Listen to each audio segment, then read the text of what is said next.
Tapi ketika provinsi saya datang, gubernur bilang, oh kita sudah pakai. Kita tidak tahu kalau itu. Loh, pertanyaan saya untuk Pak Menteri tahu nggak anggaran yang dikirim dari Menteri Keuangan untuk P3K di daerah, tapi dipakai oleh pemerintah daerah?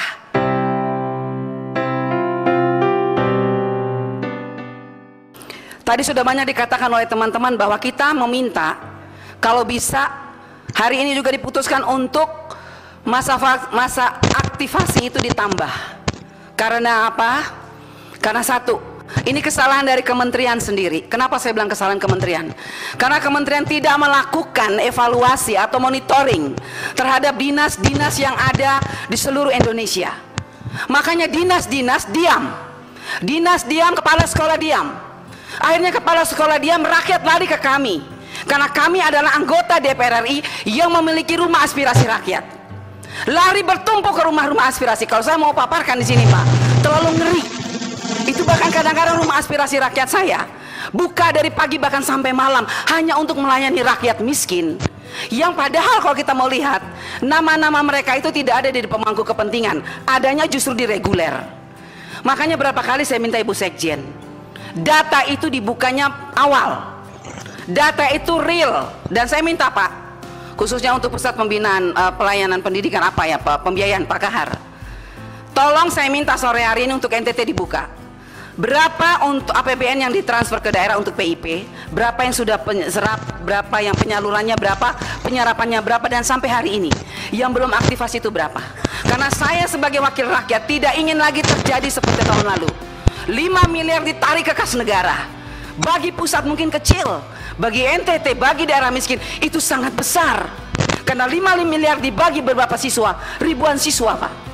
Jadi kalau sampai nanti terjadi kembali ditarik ke kas negara, Kementerian Pendidikan yang harus bertanggung jawab terhadap anggaran yang ditransfer ke daerah. Itu yang pertama. Jadi saya minta kasih longgar waktu untuk aktivasi supaya kami pun ikut membantu. Kalau masalah pemangku kepentingan tidak terjadi persoalan. Reguler, satu, bank suka menolak. Dua, dinas tidak tahu, kepala sekolah tidak mau tahu. Itu persoalannya di bawah Pak Menteri. Ya, jadi saya minta tolong itu diperhatikan. Jangan main-main karena ini uang negara. Makanya saya minta tadi, tahun baru tuh saya minta ketulusan kita ditingkatkan dong Pak. Pak Menteri dan semua jajaran. Karena apa? Kalau kita tulus untuk rakyat, pasti ini anggaran ini akan turun sampai ke bawah. Ini masalahnya nggak tulus, setengah-setengah. Dana dilempar, tidak diperhatikan. Contoh, sampai sekarang minta maaf Ibu Irjen, saya sudah minta dari periode dari kemarin sampai hari ini mana? Ibu menyuruh puluhan orang turun ke NTT untuk melakukan audit. Sampai hari ini tidak ada. Mana? Saya hanya dengar-dengar angin-angin aja nih dari guru-guru. Ibu ada temuan Bu. Ibu, ya mana? Ibu tidak pasti, tidak ada sampai sekarang ya Bu ya. Dana BOS, PIP saya sudah minta. Ibu turunkan puluhan orang menggunakan uang negara. Berhari-hari di NTT. Mana laporannya? Tidak ada. Yang kedua, mengenai honorer. Saya ingin menanyakan kepada kementerian, ini guru-guru honorer ini mau diapakan Pak? Jangan membuat mereka tuh terlunta-lunta seakan-akan mereka tuh berharap emas turun atau berlian turun dari atas gitu. Ini pemerintah daerah, saya ingin ketekankan kepada Pak Menteri, pemerintah daerah ini tolong juga diberikan semacam ketegasan. Kalau saya tahu, saya dengar bahwa dari Kementerian Keuangan sudah mentransfer dana ke daerah berupa DAU. Dan di situ ditulis dana dipergunakan sudah diperhitungkan untuk P3K. Katakanlah 51 miliar misalnya untuk Kabupaten Kupang, sekian miliar untuk provinsi. Tapi ketika provinsi saya datang, gubernur bilang, oh kita sudah pakai. Kita tidak tahu kalau itu. Loh, pertanyaan saya untuk Pak Menteri tahu nggak anggaran yang dikirim dari Menteri Keuangan untuk P3K di daerah, tapi dipakai oleh pemerintah daerah? Pertanyaan saya, siapa yang bertanggung jawab terhadap uang ini Pak? Ini uang diperuntukkan untuk P3K, tapi dipakai oleh Pemda. Yang saya heran, kok kementerian diam? Yang ngurus ini kan Bapak sebagai menteri. Yang ngurus pendidikan P3K ini kan kementerian. Kenapa diam?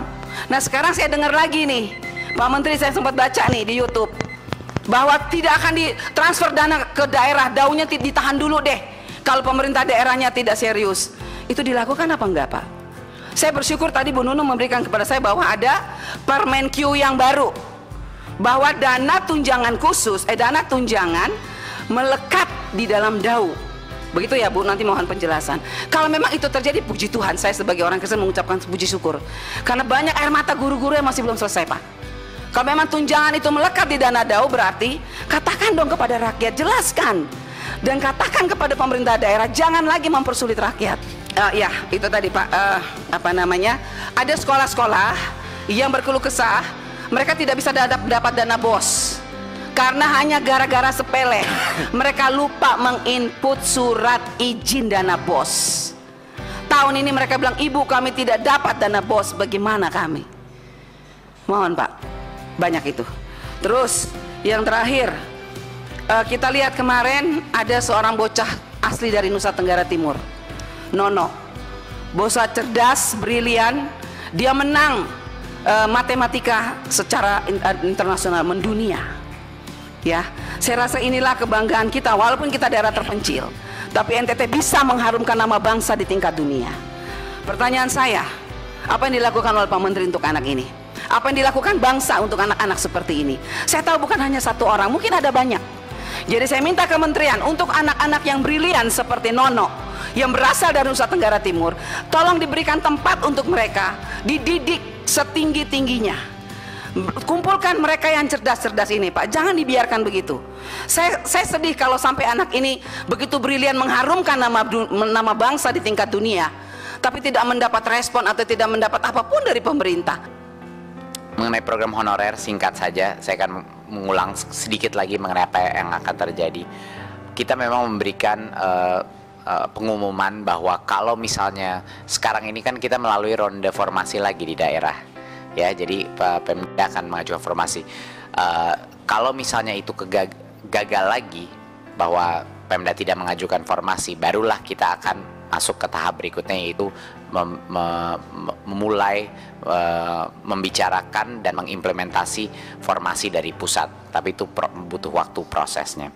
Tetapi yang sudah diputuskan 100%, kenapa harapan besar kami adalah Pemda itu akan mengajukan formasi, karena di tahun ke depan Kemenkyu udah pasti akan mengajukan suatu peraturan baru di mana dana DAU itu tidak akan kekirim kepada Pemda, yang khusus dialokasikan untuk P3K. Jadi apa yang disebut Bu Anita sebelumnya itu tidak bisa terjadi lagi, karena saat ini tidak akan ditarik, hanya akan ditransfer kalau sudah diangkat P3K-nya sesuai dengan formasi kebutuhan yang ditetapkan pusat, ya tentunya, tetapi harus diangkat dulu oleh daerah. Jadi harapan besar kami ini akan benar-benar mendorong Pemda, karena kalau tidak ya uang itu tidak turun. Jadi apa gunanya juga tidak mengangkat para P3K, para guru honorer. Dan tentunya keluhan-keluhan mengenai sekolah swasta sepertinya sudah kami perjelas berapa kali. Sekarang di ronde-ronde berikutnya formasi-formasi untuk swasta itu jauh lebih kecil, ya, dan juga semuanya itu formasinya diprioritaskan untuk guru negeri di sekolah lokasinya dia sendiri. Itu memang sudah. Jadi kalaupun ada guru swasta yang ingin mengikuti formasi, biasanya buat formasi yang benar-benar kosong, misalnya di daerah yang tidak ada guru atau kekurangan guru, dan itu pun masih ada kesempatan. Tapi tentunya mayoritas prioritasnya adalah guru negeri di sekolah negerinya dia sendiri, gitu, biar tidak terjadi disrupsi yang terlalu besar.